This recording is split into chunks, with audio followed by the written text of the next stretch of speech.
Hello मेरे प्रिय साथियों, आप सब कैसे हैं। आशा करता हूं जहां भी होंगे स्वस्थ और मस्त होंगे। मैं हूं राजेंद्र और आपका अपना चैनल आरपीजीएस रिसर्च में स्वागत करता हूं। साथियों, आज हम लोग यूपी ट्रिपल एससी पेट से संबंधित मूल अधिकार के चौथे अधिकार यानी धार्मिक स्वतंत्रता के अधिकार पे चर्चा करेंगे। मेरे साथियों, वर्तमान में मूल अधिकारों की कुल संख्या 6 है, जिसमें से 3 अधिकार पे चर्चा कर चुके हैं, जिसमें से पहला समता का अधिकार, दूसरा स्वतंत्रता का अधिकार और तीसरा शोषण के विरुद्ध अधिकार। इन तीनों का वीडियो YouTube चैनल पे उपलब्ध है, आप जाके देख सकते हैं। मेरे साथियों, आज का चर्चा धार्मिक स्वतंत्रता का अधिकार जो अनुच्छेद 25 से लेकर 28 तक है, उस पे चर्चा होने वाला है। मेरे साथियों, धार्मिक स्वतंत्रता के अधिकार में हमें अनुच्छेद 25, अनुच्छेद 26, अनुच्छेद 27 और अनुच्छेद 28 पे चर्चा करना है। अर्थात धार्मिक स्वतंत्रता के अधिकार में हमें कुल 4 अनुच्छेद पढ़ना पड़ेगा। तो आइए सर्वप्रथम हम अनुच्छेद 25 पे चर्चा करते हैं कि अनुच्छेद 25 में क्या प्रावधान किया गया है और इसका लेटर क्या है।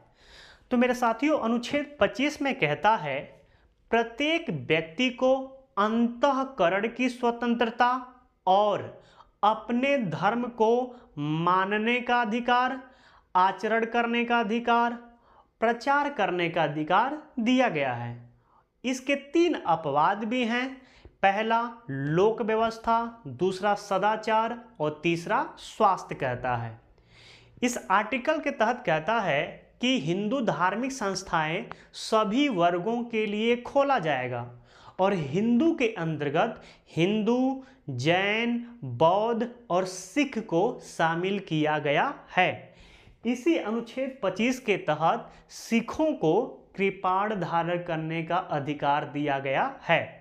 तो मेरे साथियों, पहले अनुच्छेद 25 के लेटर को लिख लेते हैं, फिर इसे और बढ़िया ढंग से समझने का प्रयास करेंगे। तो आइए अनुच्छेद 25 के लेटर को लिखते हैं कि इसका लेटर क्या है।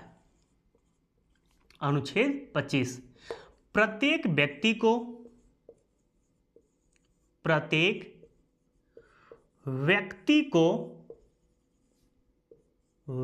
को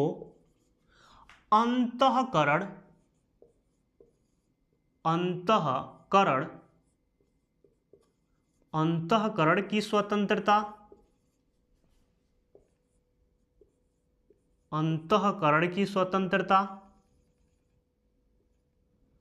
और है मेरे भाई, और ऐसे जैसे मैं लिख रहा हूं ऐसे आप भी लिख सकते हैं, और अपने धर्म को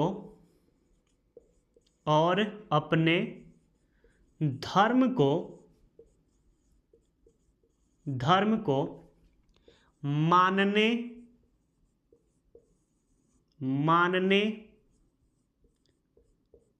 आचरण करने,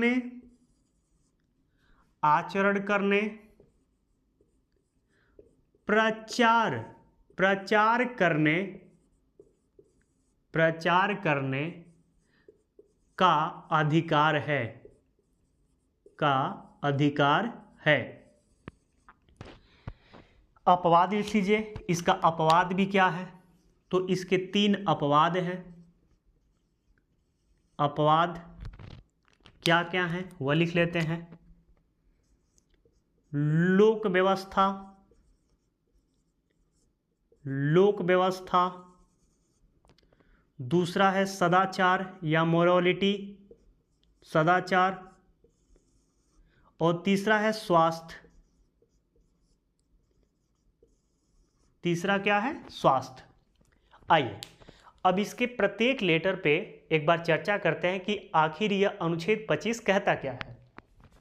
प्रत्येक व्यक्ति, मेरे साथियों, व्यक्ति को पहले समझिए कि व्यक्ति कहने का अर्थ इसका क्या है।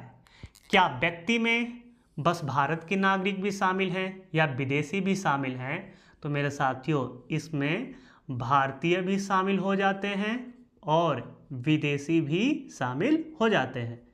तो अनुच्छेद 25 भारत के नागरिक पर भी लागू होता है और विदेशियों पर भी लागू होता है। अब आते हैं को तो आप समझ रहे होंगे, अंतःकरण को समझ लेते हैं।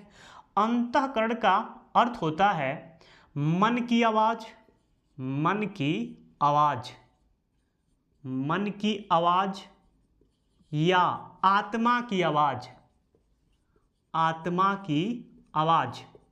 जैसे आप बोलते हैं तो आप मन से ही बोलते हैं या आत्मा से ही बोलते होंगे, कुछ सोच समझ के बोलते होंगे। तो अंतःकरण का मतलब होता है कुछ सोच समझ के बोलना, या आपकी जो मन में है, जो आत्मा में है, उसके हिसाब से आप जब बोलते हैं उसको क्या बोलते हैं? अंतःकरण कहते हैं। तो मन की आवाज या आत्मा की आवाज क्या निकल रही है? अपने धर्म को मानने का अधिकार है। अंतःकरण का मतलब होता है मन की आवाज, और आत्मा की आवाज का मतलब क्या होता है?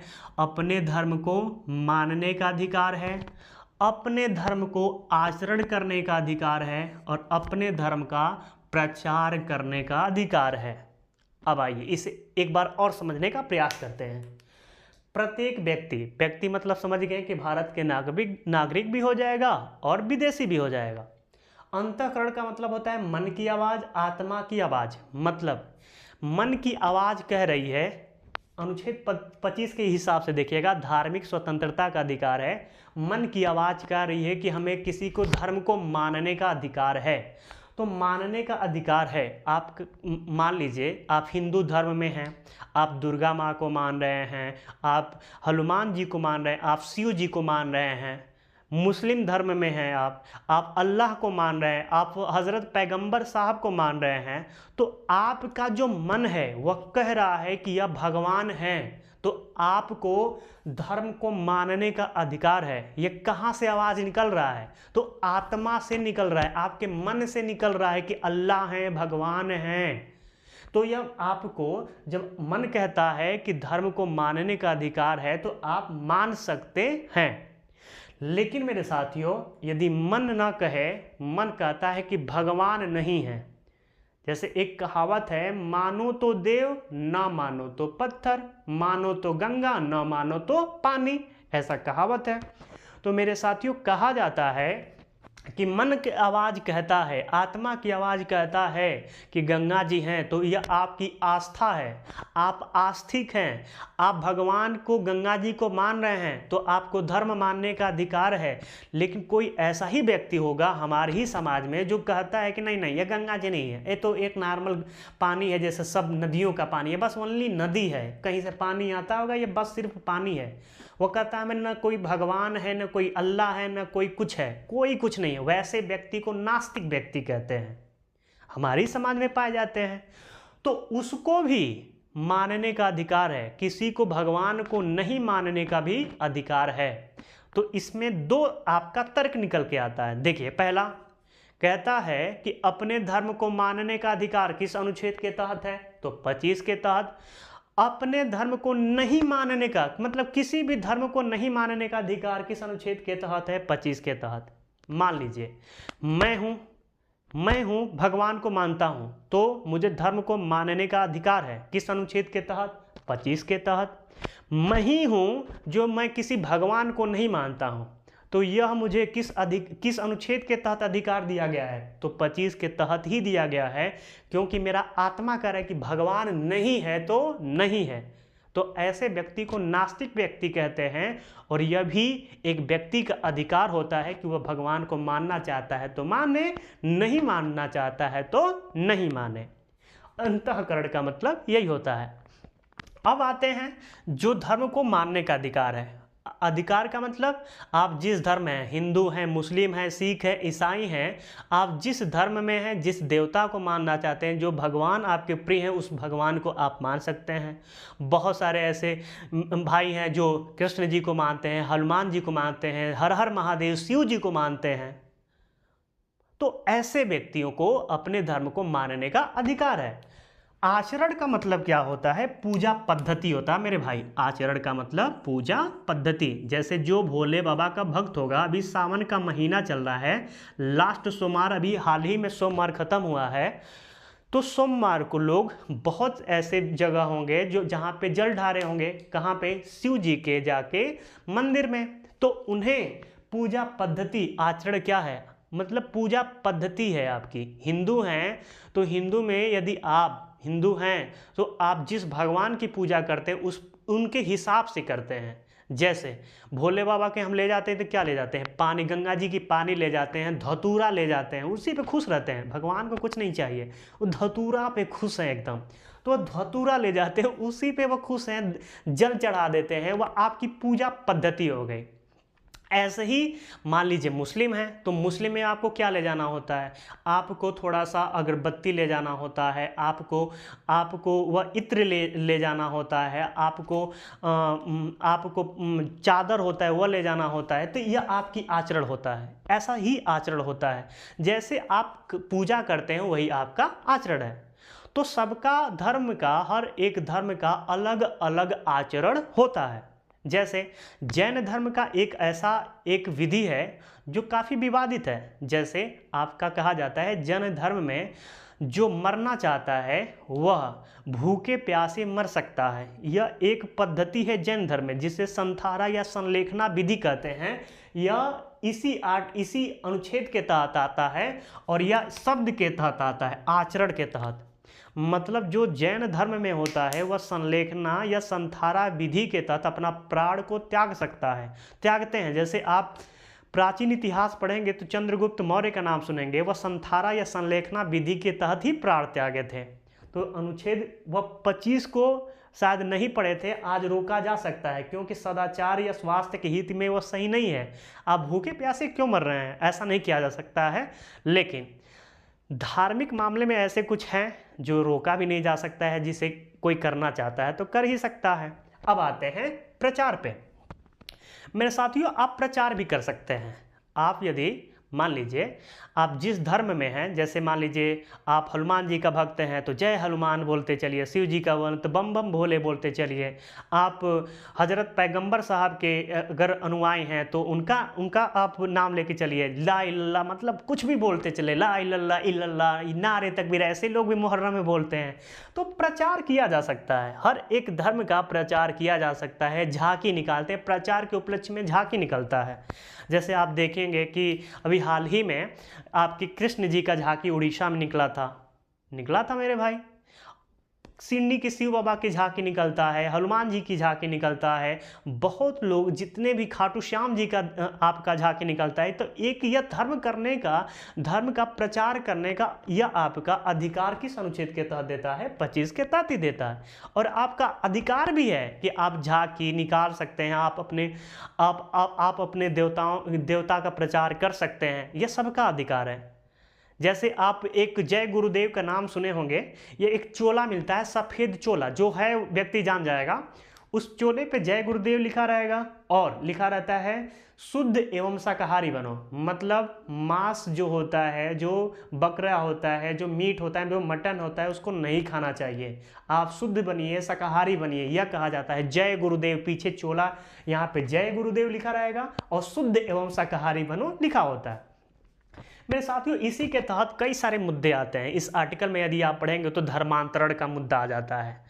जैसे आप एक धर्म से दूसरे धर्म में जा सकते हैं, लेकिन स्वेच्छा से जा सकते हैं। आपको कोई फोर्स करके भेजेगा तो वह धर्मांतरण नहीं कहलाएगा। जैसे अभी हाल ही में उत्तर प्रदेश में एक ढोंगी बाबा पकड़ाए हैं, जिनका अभी योगी बाबा बुलडोजर पूरा चलवा दिए हैं। उनको जो ढोंगी जो बाबा थे, नाम थोड़ा सा भूल रहे हैं उनको फंडिंग विदेश से आ रहा था कि आप भारत में धर्मांतरण करवाइए। लोगों को धर्मांतरण करवाने में क्या जायज़ है? आप यदि मुझे ही 100 करोड़ दे देंगे तो आप क्या, मतलब ऐसे लोग बहुत मिलेंगे कि जहाँ पे धर्मांतरण करवाया जाता है, पैसा दे दे कर करवाया जाता है। जो बेचारे लाचार हैं, जो गरीब हैं, उनको ऐसे संपर्क करते हैं लोग, उनको धर्मांतरण करवा देते हैं, ऐसे ही करवाया जाता है। लेकिन यदि वह सुप्रीम कोर्ट की नज़र में आए तो बरियाई से पैसा लोभ देकर यदि धर्मांतरण करवाते हैं तो वह धर्मांतरण मान्य नहीं है। बल्कि आप जब तक स्वेच्छा से नहीं करेंगे तब तक जो लोभ या कोई पद देकर यदि ऐसा कोई धर्मांतरण करवाता है उसका कोई मान्य नहीं है। चलिए, इतना आपके लिए काफ़ी है मेरे भाई।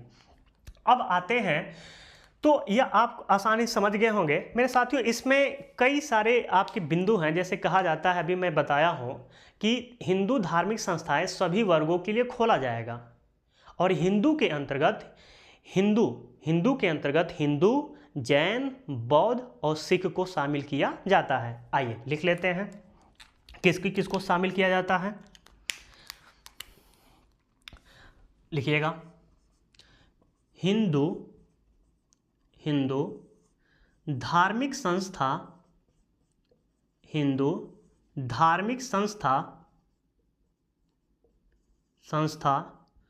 सभी वर्गों के लिए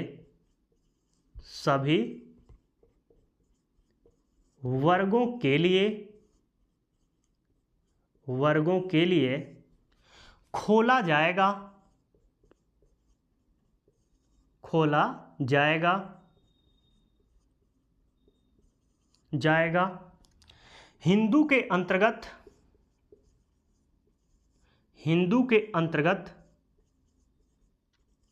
हिंदू के अंतर्गत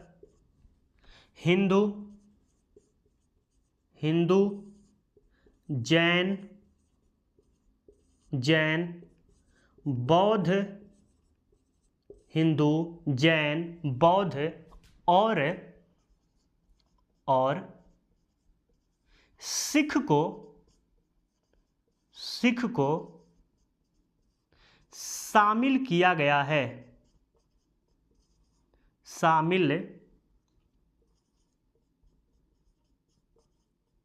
शामिल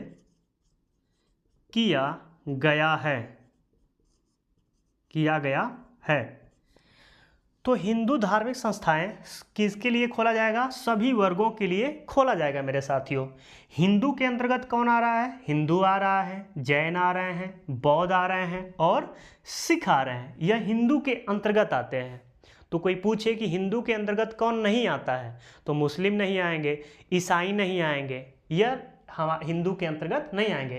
कौन कौन आ रहे हैं? हिंदू के अंतर्गत हिंदू खुद आ जाएगा, दूसरा जैन आ जाएंगे, तीसरा बौद्ध आ जाएंगे, चौथा आपके सिख आ जाएंगे। इस आर्टिकल के तहत सिख को कुछ अधिकार दिए गए हैं। क्या अधिकार है?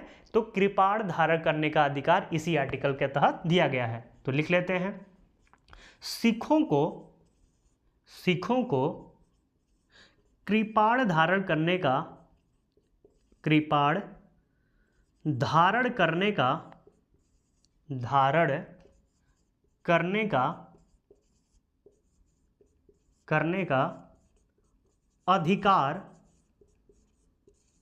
अधिकार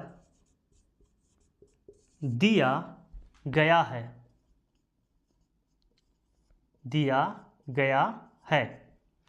तो मेरे साथियों, यह आर्टिकल में इतना ही है। आइए एक बार और देख लेते हैं।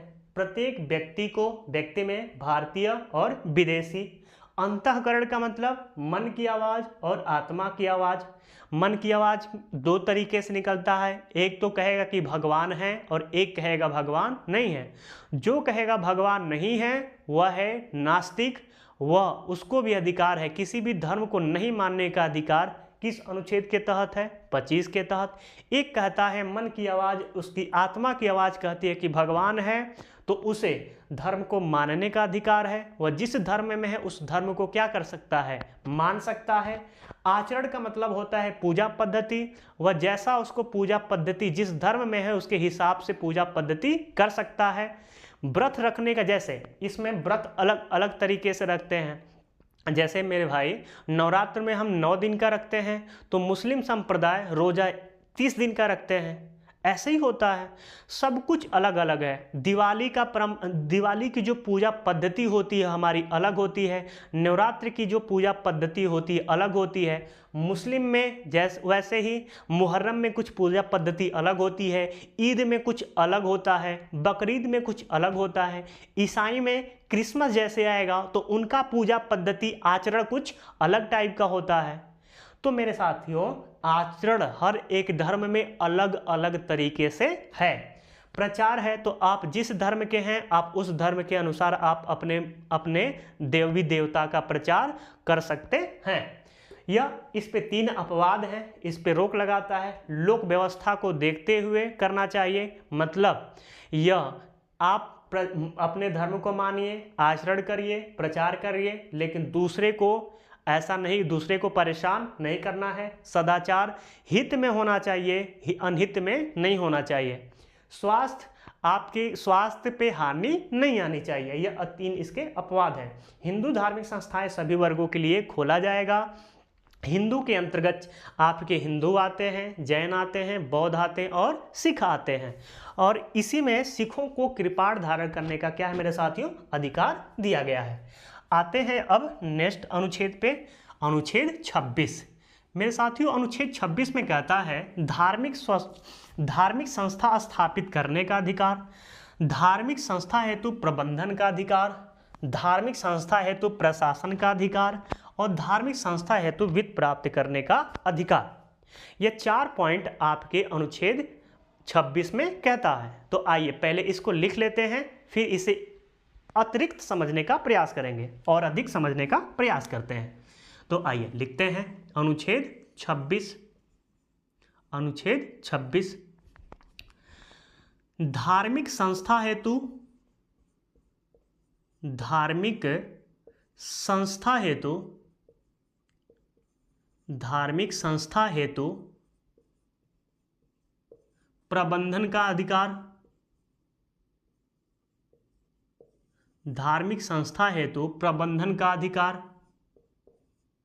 प्रबंधन का अधिकार। नेक्स्ट पॉइंट, धार्मिक, इसी में है, पॉइंट मत चेंज करिएगा। धार्मिक संस्था, धार्मिक संस्था स्थापित करने का अधिकार, धार्मिक संस्था स्थापित करने का अधिकार, करने का अधिकार, धार्मिक संस्था स्थापित करने का अधिकार। धार्मिक संस्था हेतु, धार्मिक संस्था हेतु प्रशासन का अधिकार, धार्मिक संस्था हेतु प्रशासन का अधिकार, अधिकार। धार्मिक संस्था हेतु, धार्मिक संस्था हेतु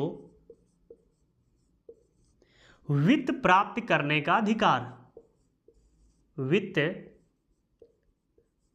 प्राप्त करने का अधिकार। ये 4 पॉइंट मेरे साथियों अनुच्छेद 26 में कहता है। पहला पॉइंट को देखिए, क्या इसका कहने का अर्थ क्या है, धार्मिक संस्था हेतु प्रबंधन का अधिकार। मेरे साथियों प्रबंधन का अर्थ होता है कि जो भी आपका, जो धर्म के अनुसार जो भी आपका मस्जिद है, गुरुद्वारा है, मंदिर है, चर्च है, उसको प्रबंधन करने का भी अधिकार अनुच्छेद 26 के तहत देता है।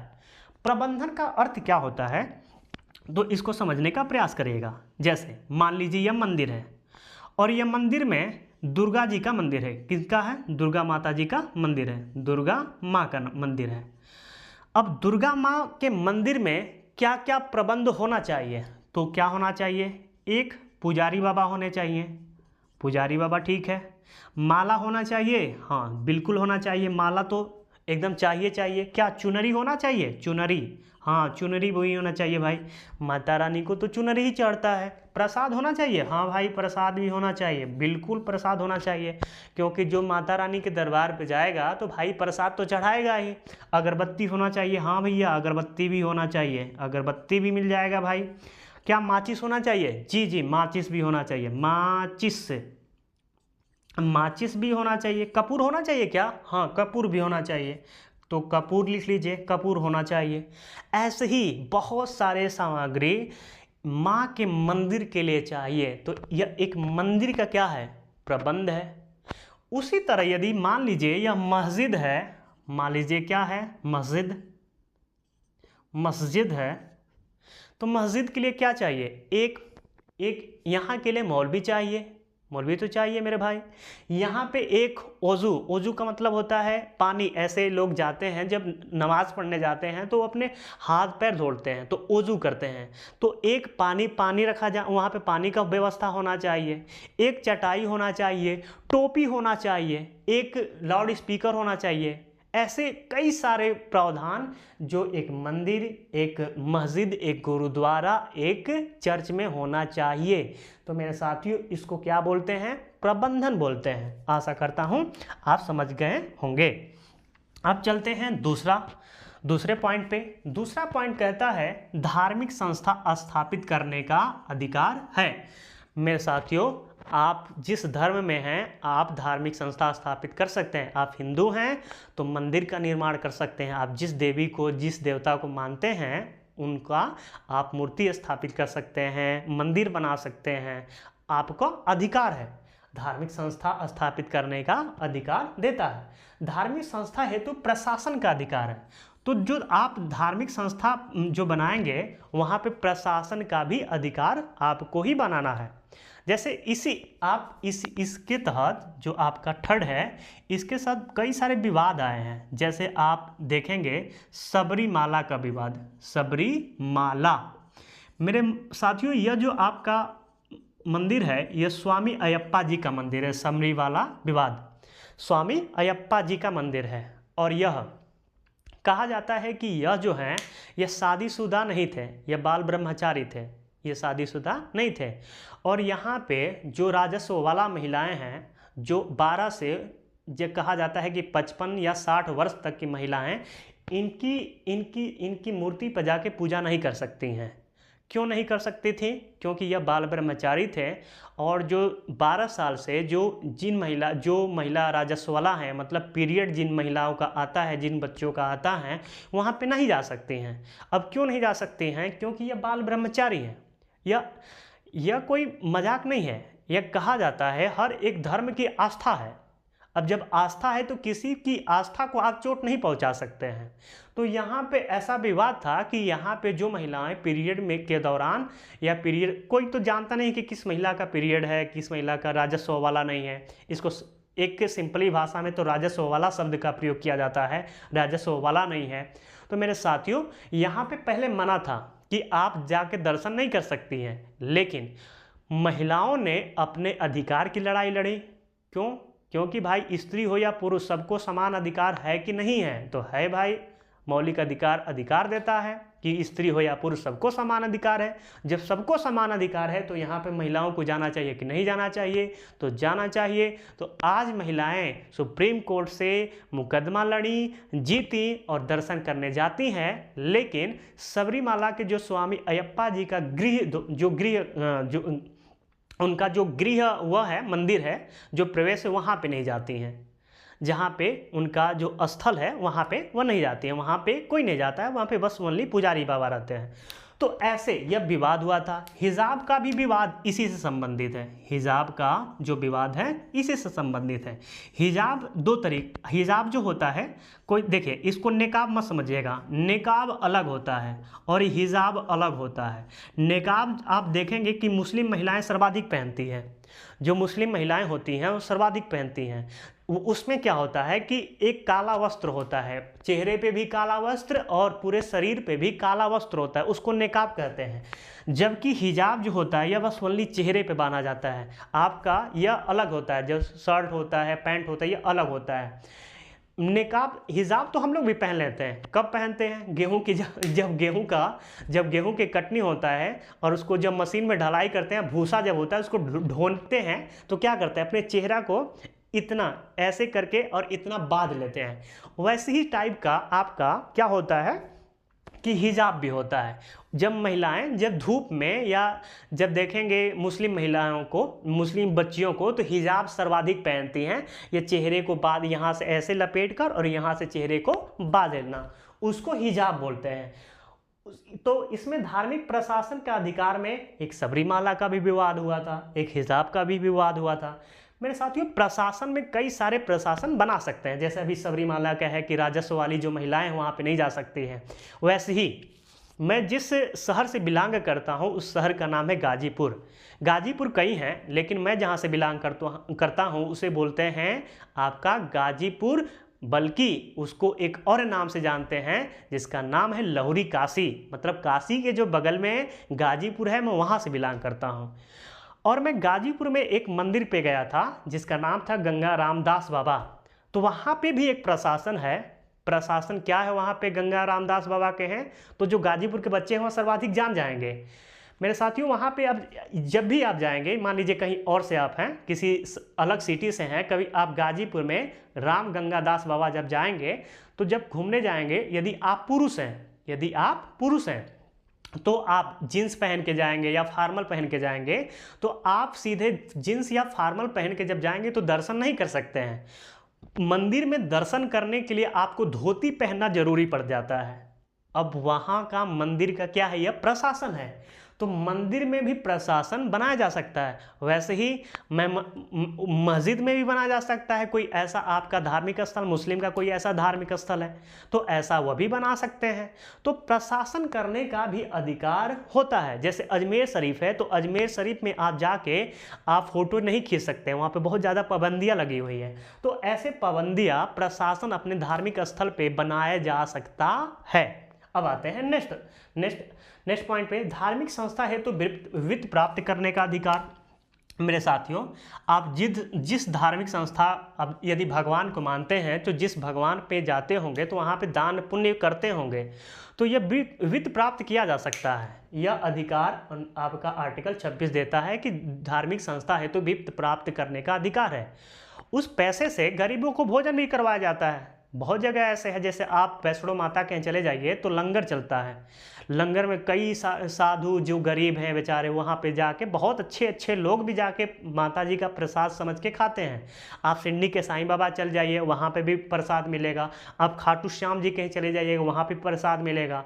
आप अमृतसर गुरुद्वारा चले जाइए, वहाँ पे तो एकदम लंगर चलता है। हर जगह चलता है। जहाँ पे मैं गया हूँ वहाँ पे प्रसाद मिलता है, वहाँ पे भोजन करवाया जाता है। कहाँ से ये सब, उतना पैसा कहाँ से आता है? धार्मिक संस्था जब वित्त प्राप्त करें देंगे, उसी पैसे से ही आपको क्या किया जाता है, भोजन करवाया जाता है। तो वित्त प्राप्त करने का भी अधिकार आर्टिकल 26 के तहत देता है।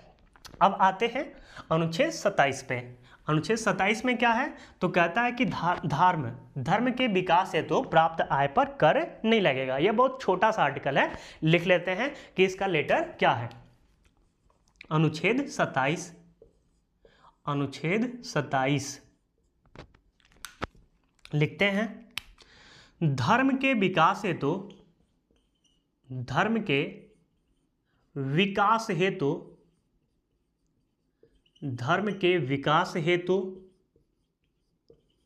प्राप्त आय पर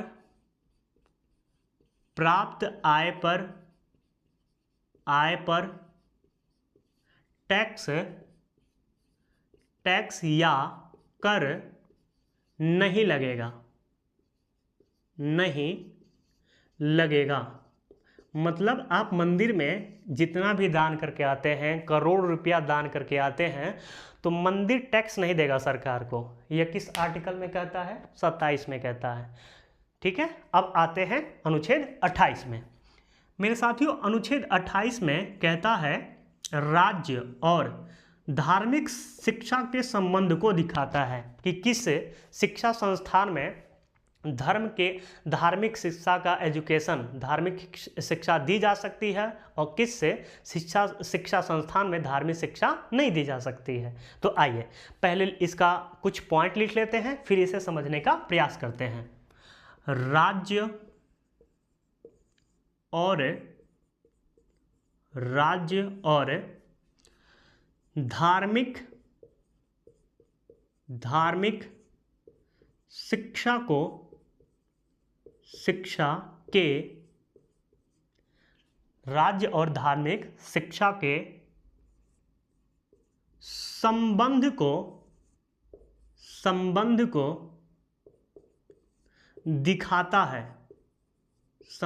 को दिखाता है। दो कॉलम बना लेते हैं मेरे साथियों, आसानी से समझ में आ जाएगा कि किस आर्टिकल में किस संस्था में धार्मिक शिक्षा दी जा सकती है और किस आर्टिकल में धार्मिक शिक्षा नहीं दी जा सकती है। तो हमारा पहला कॉलम रहेगा शिक्षा संस्था, हमारा पहला कॉलम है शिक्षा संस्था, और दूसरा कॉलम रहेगा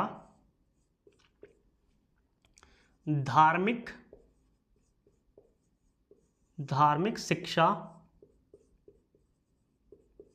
दिया जा सकता है, या नहीं, मतलब किस शिक्षा संस्था में धार्मिक शिक्षा दिया जाएगा और किस में नहीं दिया जाएगा। आइए देखते हैं किस में दिया जा सकता है और किस में नहीं दिया जा सकता है। पहला, शिक्षा संस्था राज्य द्वारा वित्त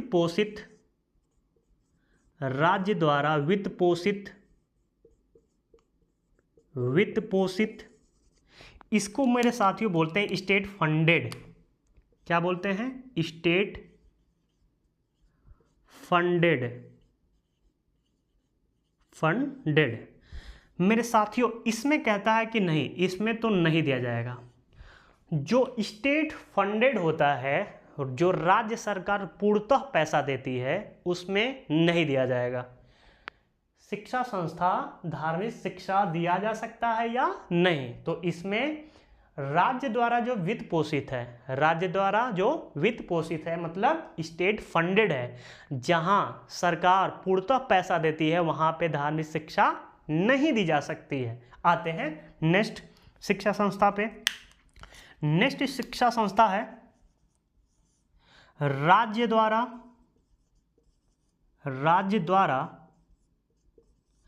आर्थिक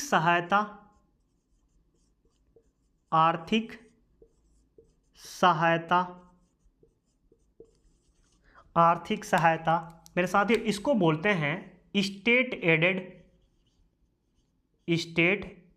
एडेड, और इसमें दिया जा सकता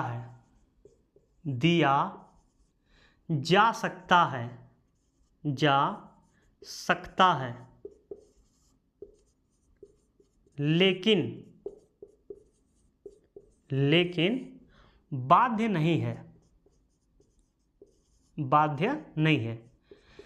जो मेरे साथियों राज्य द्वारा आर्थिक सहायता है, मतलब राज्य कुछ विद्यालयों को जो आर्थिक सहायता देती है उसको स्टेट एडेड बोलते हैं, और यहाँ पे धार्मिक शिक्षा दी जा सकती है, लेकिन किसी को बाध्य नहीं किया जा सकता है। कोई लेना चाहता है तो ले सकता है, कोई नहीं लेना चाहता है तो नहीं ले सकता है। तो राज्य द्वारा आर्थिक सहायता जो प्राप्त जो कॉलेज होते हैं वहाँ पे धार्मिक शिक्षा दी जा सकती है, लेकिन किसी को बाध्य नहीं किया जा सकता है।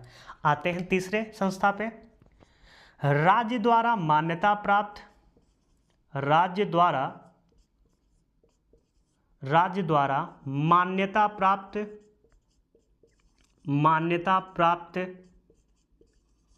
इसको मेरे साथियों बोलते हैं स्टेट रिकॉग्नाइज्ड। लिख लीजिएगा, स्टेट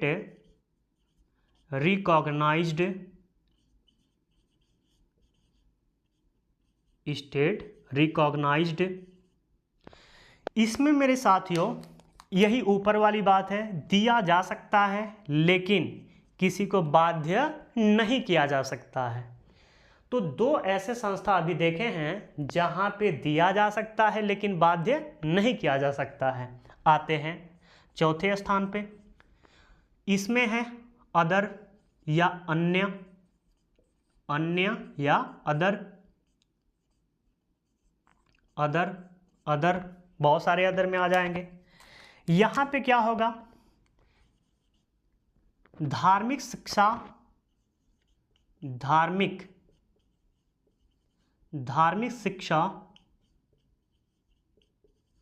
दिया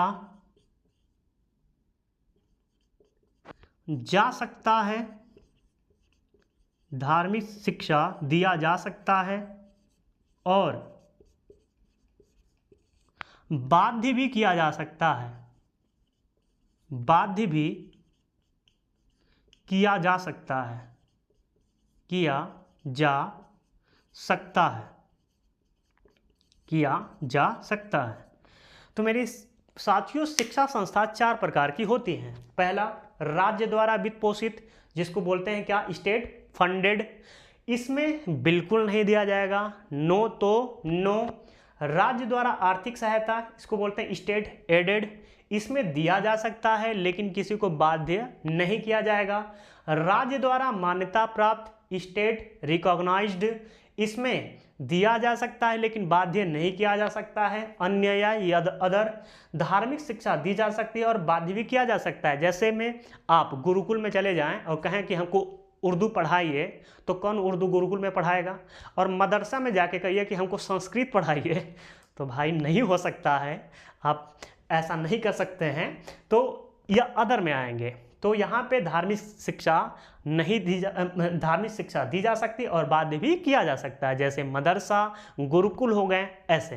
अब आते हैं मेरे साथियों, धार्मिक स्वतंत्रता का अधिकार 25 से 28 था, यह पूरा पढ़ चुके हैं। एक छोटा सा और अधिकार है जिसका नाम है शिक्षा एवं संस्कृति का अधिकार। इसमें ओनली 2 आर्टिकल है, आज इसको भी देख लेते हैं, जो अनुच्छेद 29 में है और 30 में है। तो आइए उसे भी देख लेते हैं कि उसमें क्या क्या प्रावधान किया गया है। पहले हेडिंग डाल लेते हैं। वह कौन सा अधिकार रहेगा मूल अधिकार का? तो 5वां रहेगा। 5वां कौन सा अधिकार है? शिक्षा, शिक्षा एवं संस्कृति का अधिकार। संस्कृति का अधिकार। यह किस अनुच्छेद से किस अनुच्छेद तक है? तो यह बहुत छोटा अनुच्छेद है आपका, 2 ही इसमें आर्टिकल है आपका, अनुच्छेद 29 और 30। तो शिक्षा एवं संस्कृति का अधिकार में केवल 2 आर्टिकल है, एक 29 है और एक 30 है। लेकिन यहाँ से क्वेश्चन भर भर के आता है। कैसे कैसे क्वेश्चन पूछेगा, आइए देखते हैं। पहले, शिक्षा एवं संस्कृति का अधिकार केवल भारत के नागरिक को ही लागू होता है, मतलब यह विदेशियों पर लागू नहीं होता है, इसका विदेशी लाभ नहीं ले सकता है। और यह मेरे साथियों विशेष तौर पर अल्पसंख्यक के लिए है। किसके लिए है? अल्पसंख्यक के लिए ही लागू होता है। तो ये 2 पॉइंट पहले लिख लीजिए। यह अधिकार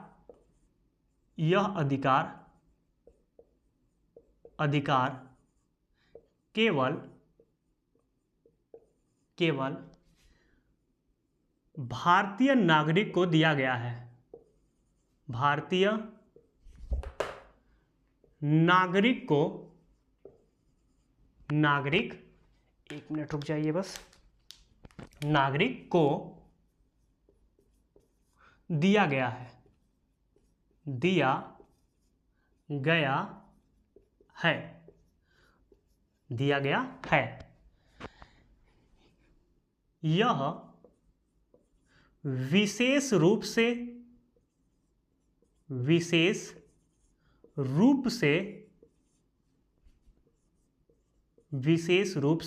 अल्पसंख्यक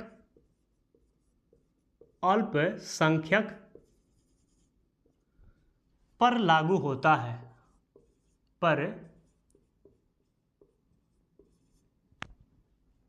लागू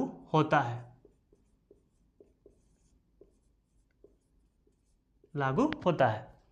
तो कोई पूछे कि कौन सा आर्टिकल मूल अधिकार में, कि कौन सा आर्टिकल विशेष तौर से अल्पसंख्यक के लिए लागू है, तो आप 29 और 30 का नाम ले सकते हैं।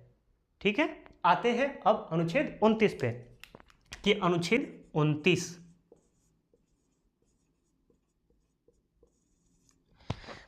मेरे साथियों, इस अनुच्छेद के तहत भारत में निवास करने वाले सभी नागरिकों को जिनकी विशेष भाषा, विशेष लिपि और विशेष संस्कृति है, उसे बनाए रखने का अधिकार होगा।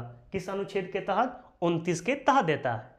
यह विशेष तौर से अल्पसंख्यक पे ही लागू होता है। मतलब अल्पसंख्यक मुस्लिम संप्रदाय हैं।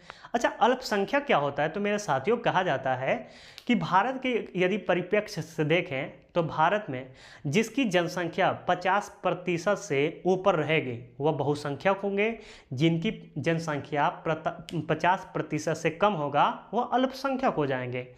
हिंदू जो हैं भारत में वह 50% से अधिक हैं, इसलिए क्या है, हम बहुसंख्यक हैं।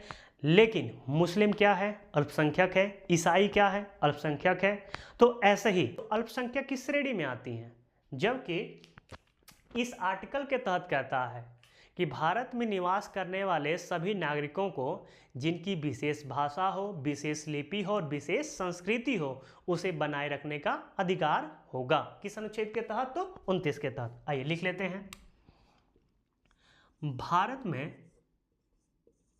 भारत में निवास करने वाले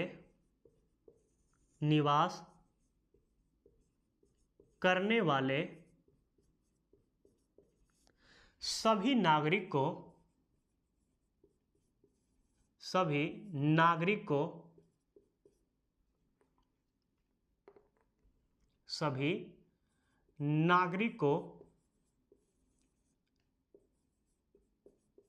जिनकी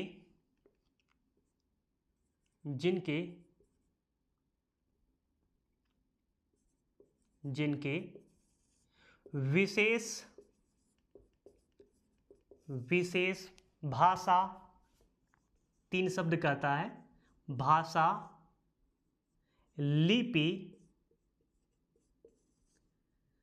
एवं संस्कृति हो,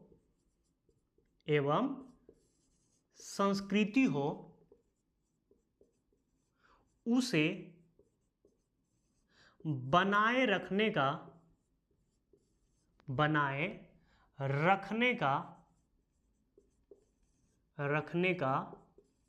अधिकार होगा। तो मेरे साथियों, जो भी आपके अल्पसंख्यक हैं उनकी जो भाषा है उसे, जो लिपि है उसे, जो संस्कृति है उसे बनाए रखने का अधिकार होगा। अर्थात मुस्लिम भी अल्पसंख्यक में ही आते हैं। उन्हें अपनी भाषा को बनाए रखने का अधिकार है, उन्हें अपनी लिपि बनाए रखने का अधिकार है, उन्हें अपनी संस्कृति को बनाए रखने का अधिकार किस अनुच्छेद के तहत है? तो 29 के तहत है। इसके तहत कुछ और है, कहता है शिक्षा संस्था में निम्न आधार पर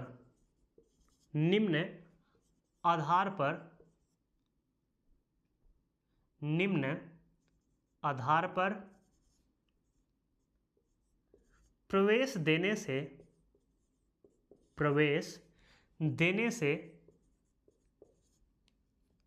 से मना नहीं किया जाएगा। मना नहीं किया जाएगा। पहला, आइए देखते हैं। पहला है धर्म, दूसरा है भाषा, तीसरा है जाति। तो मेरे साथियों, कहा जाता है कि इस आर्टिकल के तहत शिक्षा संस्था में जो अल्पसंख्यक है उनको निम्न आधार पर प्रवेश देने से मना नहीं किया जाएगा। किस आधार पर? धर्म के आधार पर नहीं किया जाएगा, उनके भाषा के आधार पर नहीं किया जाएगा, उनके जाति के आधार पर भी उन्हें प्रवेश देने से मना नहीं किया जाएगा। किस आर्टिकल के तहत? 29 के तहत। एक और आर्टिकल इसको पढ़ लेते हैं, यह भी आपका जो 5वां अधिकार है वह भी समाप्त हो जाएगा। 25, अब बचा है 30, आर्टिकल 30। इसमें क्या है? तो पहले हेडिंग डाल लेते हैं, फिर इसे देखते हैं कि अनुच्छेद 30 में क्या है। तो मेरे साथियों, कहता है सभी अल्पसंख्यकों को, अल्पसंख्यक 2 प्रकार से बन सकते हैं। आइए थोड़ा सा चर्चा इस पे कर लेते हैं। अल्पसंख्यक 2 प्रकार से बन सकते हैं, एक तो धार्मिक अल्पसंख्यक, एक होता है भाषाई अल्पसंख्यक, और दोनों का जो फार्मूला है एक ही होता है। क्या होता है कि भारत के स्तर पे जो 50% से अधिक है वह बहुसंख्यक, जो 50% से नीचे है वह अल्पसंख्यक। राज्य में भी यही फार्मूला लागू होता है, जो 50% से अधिक है वह बहुसंख्यक, जो 50% से कम है वह अल्पसंख्यक है। जैसे भारत में कई ऐसे राज्य हैं और कई ऐसे केंद्र शासित प्रदेश हैं जहाँ पे हिंदू भी अल्पसंख्यक है। जैसे में लक्षद्वीप का नाम सुने होंगे, लक्षद्वीप केंद्र शासित प्रदेश है, वहाँ पे हिंदू जो है अल्पसंख्यक आता है। जम्मू कश्मीर वहाँ पे भी अल्पसंख्यक है। अब तो लद्दाख भी अल्पसंख्यक ही हो जाएंगे, वहाँ पे भी अल्पसंख्यक ही हैं। इसके अतिरिक्त अब यदि राज्य की बात करें तो हम मिजोरम में अल्पसंख्यक हैं, मणिपुर में अल्पसंख्यक है, अरुणाचल प्रदेश में अल्पसंख्यक हैं।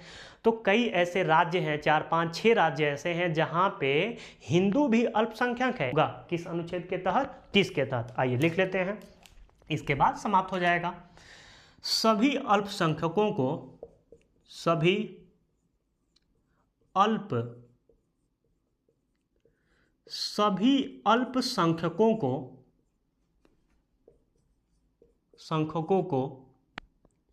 चाहे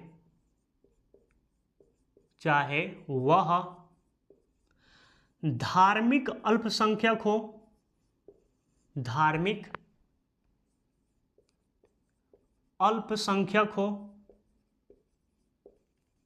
अल्पसंख्यक हो, या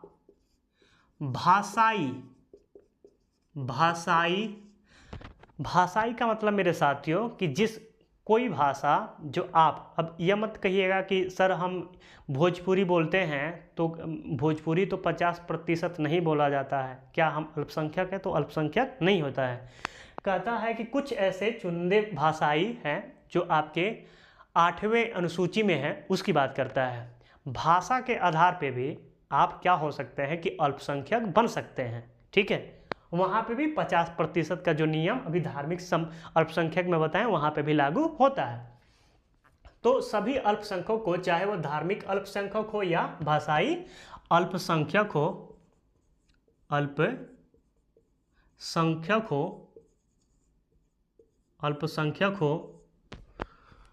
उसे इच्छा अनुसार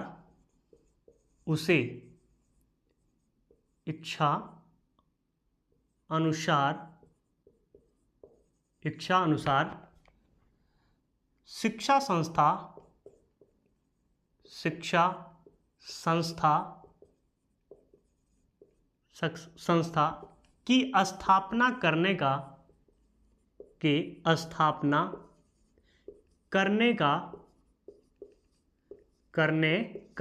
अधिकार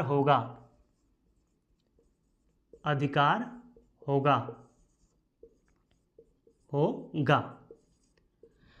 तो मेरे साथियों, आज शिक्षा एवं संस्कृति का अधिकार को भी समाप्त किए हैं। तो आज हम 2 अधिकार पढ़े हैं।